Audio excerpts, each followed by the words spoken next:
नमस्कार दोस्तों। आज की इस वीडियो में आपके लिए लेकर आया हूँ 1 जून 2025 को कंडक्ट करवाया गया HPTGT टेट आर्ट्स का क्वेश्चन पेपर। इस वीडियो में हम सॉल्व करने वाले हैं 30 प्रश्न आपके साइकोलॉजी सेक्शन के। स्टार्ट करते हैं क्वेश्चन नंबर 1 से। डैश परिस्थितियों को नियंत्रित किया जाता है। क्वेश्चन नंबर 1 का सही उत्तर रहने वाला है ऑप्शन नंबर 1, प्रयोगात्मक विधि के द्वारा परिस्थितियों को कंट्रोल किया जाता है। नेक्स्ट क्वेश्चन नंबर 2, निम्न में से क्या अनुप्रयोगात्मक मनोविज्ञान का प्रकार माना जाता है। एक क्वेश्चन नंबर 2 का सही उत्तर ऑप्शन नंबर डी, यानी कि सामान्य मनोविज्ञान, सामाजिक मनोविज्ञान और शैक्षिक मनोविज्ञान अनुप्रयोगिक प्रयोगिक या प्रयोगात्मक मनोविज्ञान का प्रकार माना जाता है। नेक्स्ट क्वेश्चन नंबर 3, किसका संबंध व्यवहारिक संप्रदाय से है। क्वेश्चन नंबर 3 का सही उत्तर है ऑप्शन नंबर सी, जेवी वॉटसन, जिसका लिंक माना जाता है व्यवहारिक यानी बिहेवियरिज्म से। ठीक है। नेक्स्ट क्वेश्चन नंबर 4, जीन पियाजे के अनुसार किस अवस्था में बच्चे में भाषा का अभाव यानी कि कमी पाई जाती है।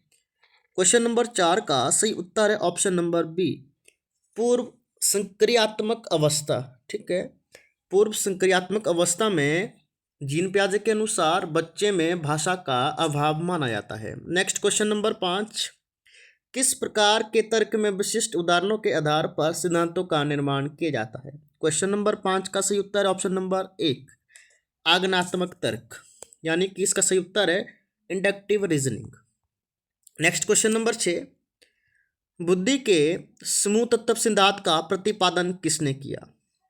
क्वेश्चन नंबर 6 का सही उत्तर option number C, Thurstone. Thurstone ने आपके पास group factor theory of intelligence के बारे में बताया है। नेक्स्ट क्वेश्चन नंबर 7, यदि किसी व्यक्ति की बुद्धि लब्धि 75 से 90 के बीच में है तो उसे क्या कहा जाता है।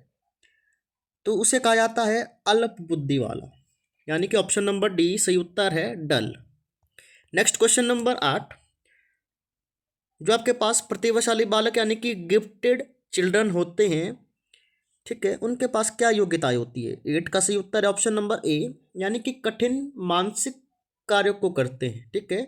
जो आपके पास जो प्रतिभाशाली बालक होते हैं, गिफ्टेड चिल्ड्रन होते हैं, वो आपके पास जो डिफिकल्ट मेंटल टास्क होते हैं उसको करते हो। ठीक है। नेक्स्ट क्वेश्चन नंबर 9, आखिरकार किसने कहा था कि सीखना प्रगतिशील व्यवहार अनुकूलन की एक प्रक्रिया है। तो ये कहने वाले व्यक्ति थे स्किनर।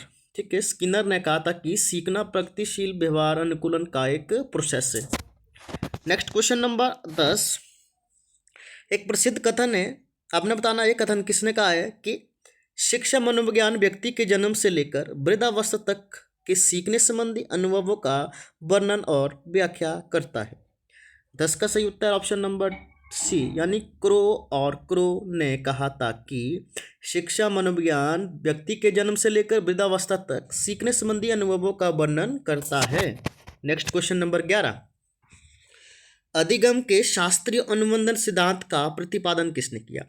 अधिगम के शास्त्रीय अनुबंधन सिद्धांत का प्रतिपादन करने वाली व्यक्ति का नाम था पेवलॉव। नेक्स्ट क्वेश्चन नंबर 12, यदि एक स्थिति में सीखना दूसरी स्थिति में सीखने में अवरोधक साबित होता है तो इसे क्या कहा जाता है। तो इसे कहा जाता है ऋणात्मक स्थानांतरण। ठीक है। इसे नाम दिया जाता है negative transfer learning. Next question number 13, किस अवस्था को दबाव और तनाव की अवस्था कहा जाता है। दबाव और तनाव की अवस्था मुख्यतः आपके मानी जाती है किशोर अवस्था में, यानी कि अडल्सेंस एज में। नेक्स्ट क्वेश्चन नंबर 14, जीन पियाजे के अनुसार किस अवस्था में एक बच्चा शब्दावली अर्जित करना शुरू कर देता है।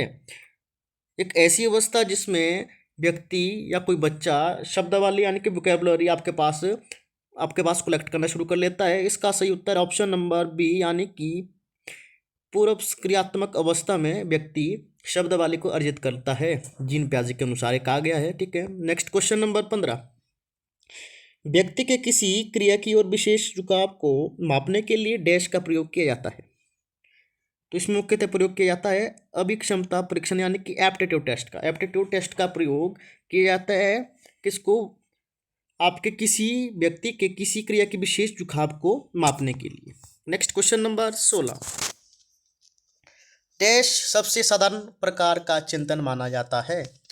16 का सही उत्तर ऑप्शन नंबर डी, यानी कि कंक्रीट थिंकिंग आपके पास सिंपलेस्ट फॉर्म ऑफ थिंकिंग है। ठीक है।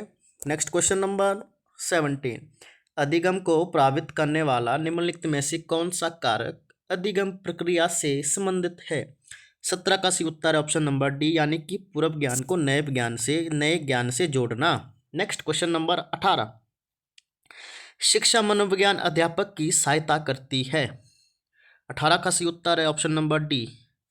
एक जो शिक्षा मनोविज्ञान है, ठीक है, अध्यापक की सहायता करती है किसी विद्यार्थी के व्यवहार को जानने के लिए, किसी कक्षा में उचित अनुशासन को स्थापित करने के लिए, और साथ में शिक्षण विधि का चयन करने में। ठीक है, यानी कि 18 का सही उत्तर है ऑप्शन नंबर डी, उपयुक्त सभी।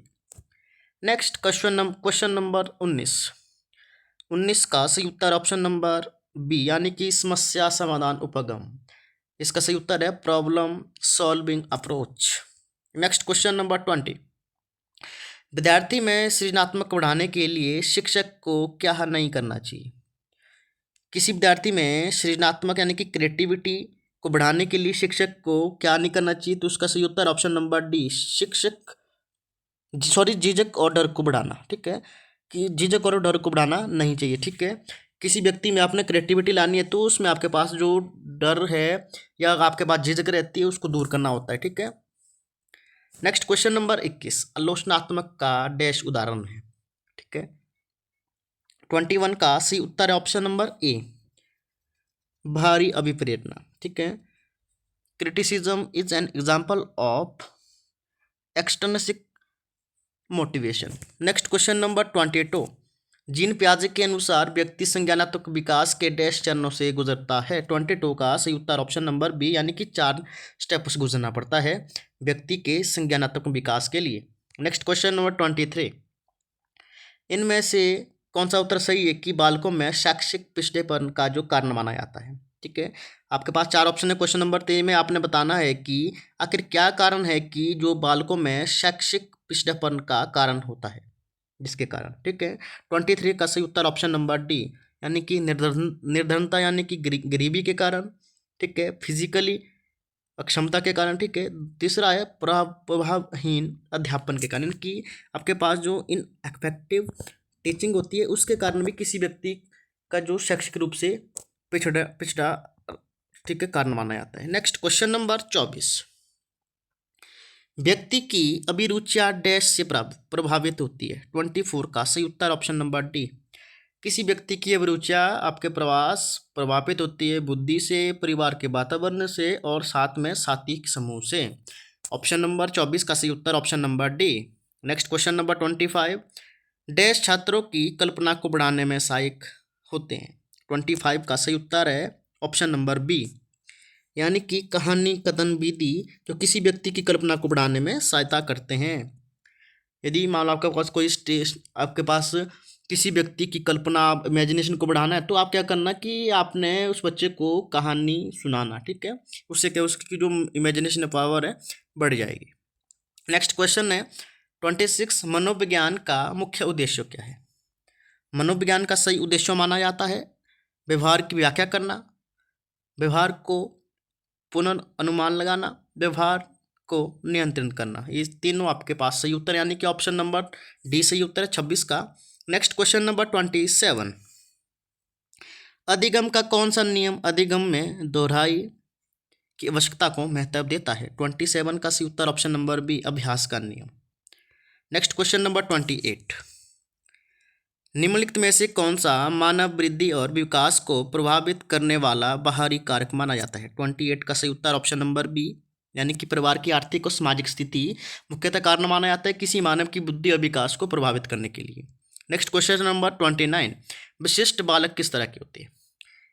जो आपके पास एक्सेप्शनल चिल्ड्रन होते हैं वो किस तरह के होते हैं, तो इसका जो सही उत्तर है 29 का वो रहने वाला है ऑप्शन नंबर डी, यानी कि जो आपके पास एक्सेप्शनल चिल्ड्रन होते हैं वो आपके पास होते हैं गिफ्टेड, क्रिएटिव और मेंटली रिटार्डेड। ठीक है, नेक्स्ट क्वेश्चन नंबर 30, लास्ट प्रश्न है साइकोलॉजी सेक्शन का स्टैनफोर्ड विनय बुद्धि परीक्षण का डैश का एक प्रकार माना जाता है। क्वेश्चन नंबर 30 का सही उत्तर ऑप्शन नंबर सी, यानी कि आपके पास जो ग्रुप वर्बल टेस्ट है वो आपके पास एक टाइप माना जाता है स्टैनफोर्ड विनय बुद्धि परीक्षण का।